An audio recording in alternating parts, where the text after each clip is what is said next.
Iran का एक drone गिरा दिया गया है जो कि बहुत तेजी के साथ बढ़ रहा था। यूनाइटेड स्टेट के जो जहाज लगे हुए हैं वहां पर, यूएसएस अब्राहम लिंकन जो लगा हुआ है, उसके करीब पहुंच रहा था तो अमेरिका ने वो ड्रोन गिरा दिया। ईरान का कहना है कि ड्रोन से हमारा संपर्क टूट गया है। एग्जैक्टली क्या हुआ है हमें पता नहीं है, जबकि इजराइल और बाकी दुनिया के अखबार ये दावा कर रहे हैं कि ईरान का ड्रोन गिरा दिया गया है।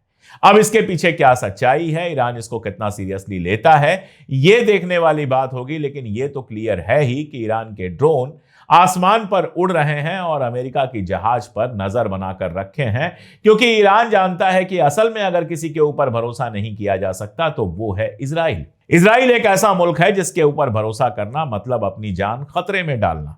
इजराइल के ऊपर जरा सा भरोसा किया था हिजबुल्लाह के चीफ ने कि सीज फायर की बातचीत चल रही है, कम से कम इस वक्त तो वह हमला नहीं करेगा। और आप देखिए, जमीन के नीचे निशाना लगाकर उनको मार दिया गया, नसरुल्लाह को मार दिया गया। तो ईरान जानता है कि कभी भी कहीं से भी हमला शुरू हो सकता है, इसलिए उसके ड्रोन, उसके जहाज, उसकी बैलिस्टिक मिसाइलें सब के सब तैयार हैं। कल डिप्टी स्पीकर जो हैं ईरान के, उन्होंने कहा कि हम लोग फातिहा पढ़ेंगे, नमाज जनाजा पढ़ेंगे अमेरिका के राष्ट्रपति और अमेरिका का जल्दी ही यहां की संसद में।